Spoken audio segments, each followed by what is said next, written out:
You know? Now, to my young friend at the back, let me try and find out. He talked about internet accessibility. Why am I saying that's the route to go? You are not actually querying me. I'm saying, why should you tell us that's the route to go when people don't even know how to use the gadget in India? Blah, blah, blah. The truth about this gadget is that once you'll be able to charge it, and most communities will have either electricity or you find some. Let me tell you what those little villages do. Where they have somebody who has one small generator, they go there to try and charge their devices, their telephone. And all you need is yes, somebody needs to teach you how to use it.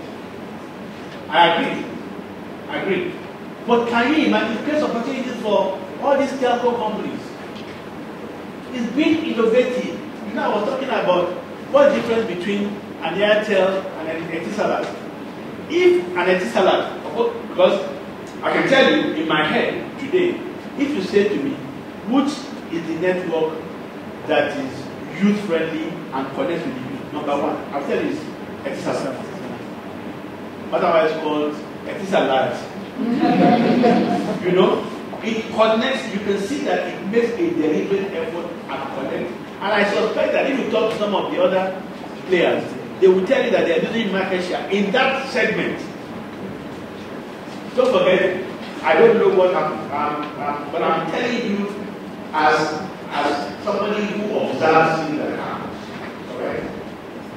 Can you imagine Excel going one step further and saying, you know what, if you buy a SIM card between this month and this month, our people will teach you how to do basic things for free.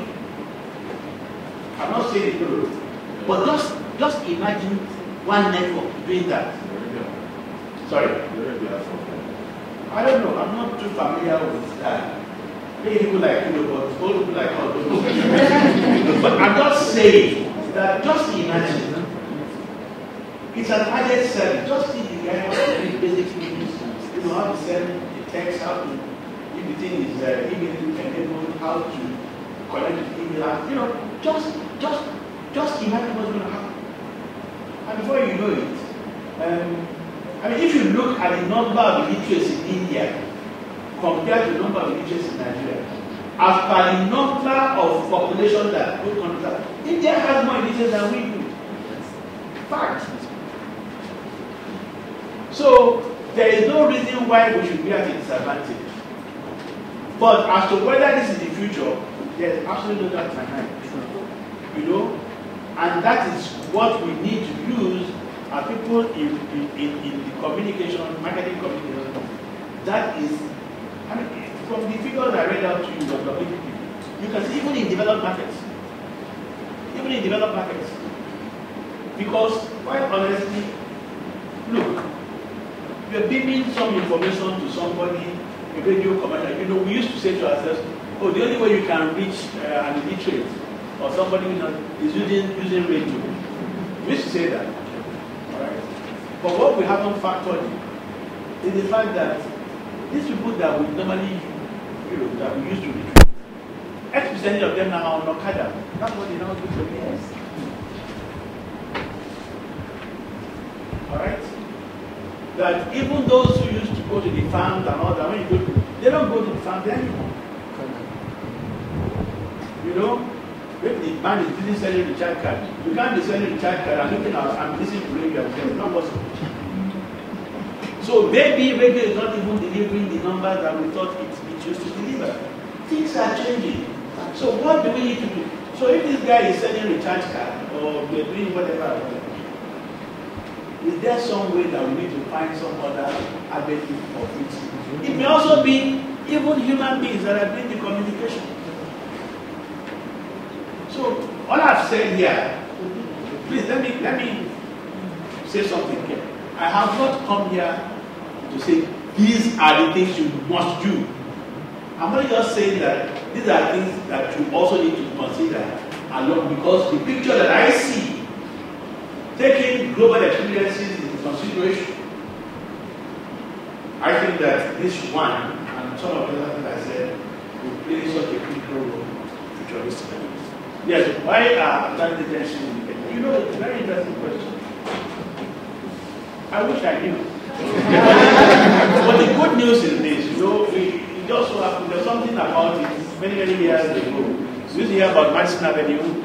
Atlantic agencies in New York all had the offices of Madison Avenue. Most of them, I mean, if you went to New York, you would not likely find any of that agency outside of Manhattan anyway. It's not like you wouldn't find it. If you went to London, like, there was once upon a time, Sachi and Sachi was on that street, McCann was on this street. They were always, maybe they were monitoring each other's offices. But we were one of the very early ones to go to Kenya. Clearly, we were the first to go to GRA, by far. Number one to go to GRA. Today, everybody comes here. There's something about GRA. You know, coming to this place this morning, every day, to myself, how do people ever walk on this side? I can never walk here. I mean, I live just across the road. But coming here this morning, I'm like, well, why? I don't go through that. Every time I'm going to the mainland, I see the gridlock coming together. Why should anybody who wants in a creative environment operate from here? Doesn't make sense. My ideal of a working environment for a creative agency is inside. How many people have been to inside? I mean, it's an ideal. You have space, you have bedrooms, you have, and that's the way it should be.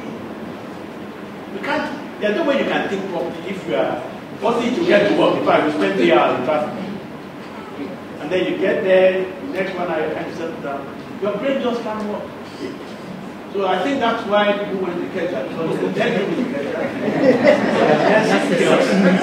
And you can think properly. Okay, Dr. K wants to add to that.